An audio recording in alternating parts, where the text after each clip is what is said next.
I think there's a variety within the schools.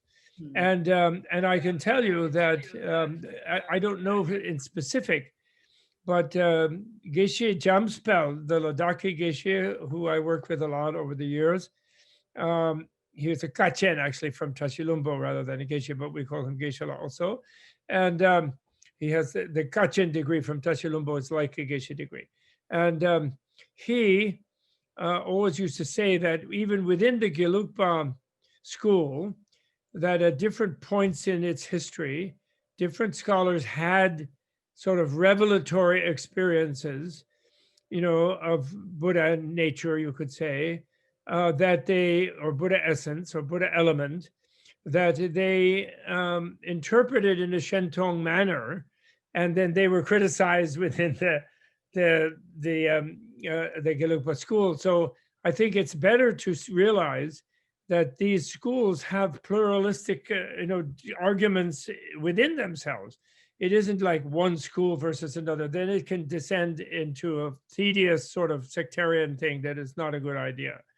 And I think there's this diversity. And basically, I believe that, for example, Tsongkhapa, who and Gyaltsab, who wrote the commentary of the Anuttara Yoga there, and I think he wrote that based on Tsongkhapa's teaching about the idea of the Deshek Ningbo, to try to give a cataphatic vision without going to the Shendong direction logically, because of his, Tsongkhapa very much was into trying to bring together the logic and the Madhyamaka. And that was his special job, according to the instructions he received from Manjur Shri, was to pay more attention to conventional reality. And so he didn't want anybody jumping off into sort of deep faith before they had used logic in the sheer negation, in the prasajja pratisheda, the megak of voidness, of emptiness, where they really hit clear light and they surrendered in a way to reality. Any conceptual idea that they knew what reality is in some conceptual way, that conceptuality could describe the inconceivable, he didn't like that, so he critiqued it. But they appreciate the cataphatic approach, which is the approach of seeing, Buddha as greater than God, if you will. If you read Pundarika's verses in the Vimala Prabha, the stainless light commentary of the Kalachakra, abbreviated Kalachakra Tantra, which is the one we have, Kalachakra is presented as practically the creator of everything. It's unbelievably theistic, actually. It's amazing. You could easily see how someone would really feel Kalachakra is everything, and Mrs. Kalachakra, my goodness. Vishvamata, the Natsok Yum, what I call the multifarious mother, she has no atoms. She is pure energy, like chain reaction nuclear fission energy without atoms, and yet more powerful than any atomic form. And so talk about creative. On the other hand, they always want to not be responsible for creating suffering. The theodicy problem in Western and monotheistic religions is always an inescapable problem, where if there is an absolute force that creates the world, it has to be responsible for suffering and evil. And then faith cannot be complete, because there will be a subconscious suspicion. If God is omnipotent and God is omnicompassionate, what happened to me? People will not be able to avoid that, and the theodicy problem will not be solvable. So the Buddha gets out of that by going to the very brink of sort of infinite creativity, of clear light, And yet clear light doesn't do anything. And in a way, we can understand that. If you think of clear light, the way I like to think of it is clear light is an infinite energy. But think about an infinite energy. Like this is more power, like the Vajra Yogini stands on a solar disk, which is not just a solar disk. That's a million degrees Kelvin or whatever they call scientists, very high temperature. But this is the intensity of a supernova, a Dume, Kalagni, Dume, the end of the world, a supernova energy. She just stands on it like it's a little disc, like a pillow for her. And that's a symbol that the mind, free of atoms, if you will, the energy level below atoms is unlimited.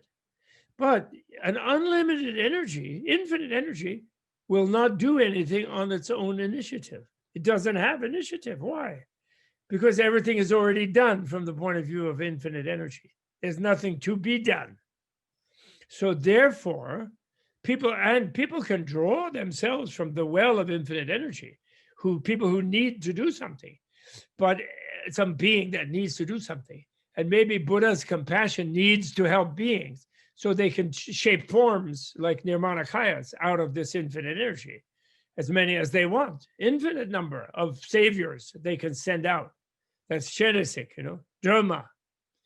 But the point is that the infinite energy itself doesn't do anything. So this is the same thing you have, the idea of Lundrup, Klunjitrupa, of Buddha's Trinle as being effortless and spontaneous and et cetera, in other words, not an effort.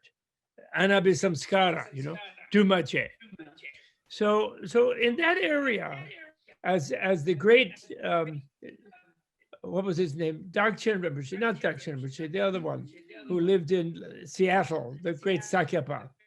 And someone asked him about older Shentong and Rangtong.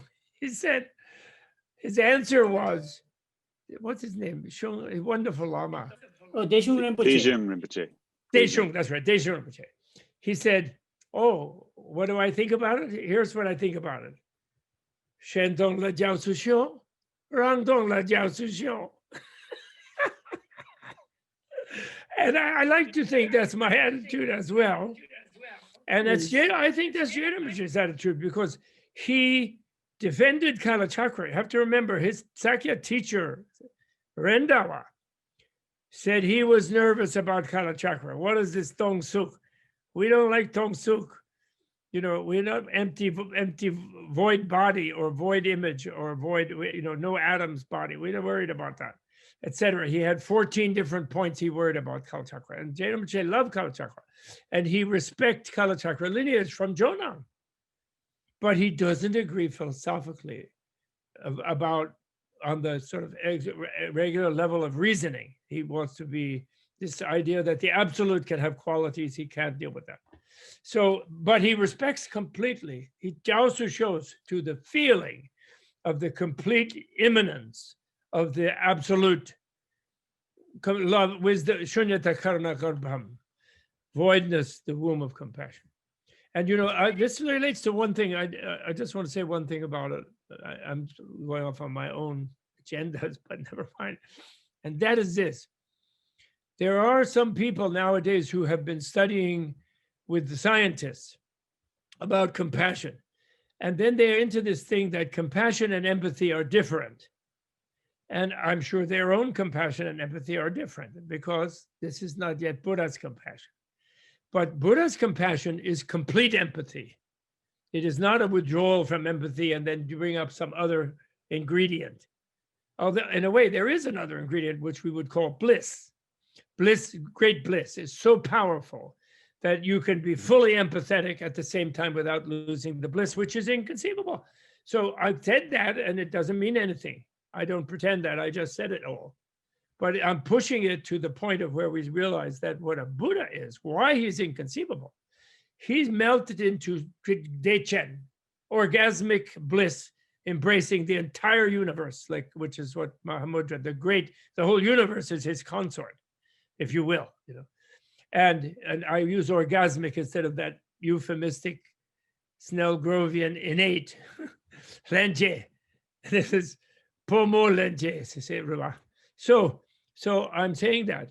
And yeah, and that's so powerful that therefore when he feels Bob Thurman or your suffering, my suffering, Rinpoche's suffering, Marcus's suffering, he fully feels it the way we feel it.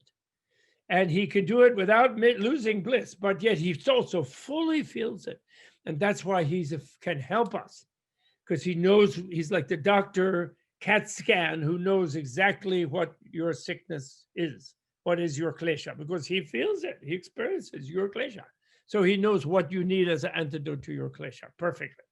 And the bliss enables him. And it's like you and me, sometimes if we're really in the flow, we're jogging, we're like freaking out, or we're in love, or whatever it is, and then we bump our foot or stub our toe. Somehow, well, toe, we don't feel it, but we know it happened, but we don't really get into it being painful. And then later, then it's ow, But it's possible to feel two things at once, in other words. And this is the extreme of that. When the extreme of that means inconceivability of that. So we can't settle Shentong, Rangtong. You can't settle either one. So therefore, Jiaosu showed to both of them. One of them just means you go all the way to give up your selfishness. And the other, and you feel everything of everybody. You open yourself to everything. And the other one is you're really happy. You're so happy it's absolute. So you can say, oh, the absolute is happy. You can say, no matter what.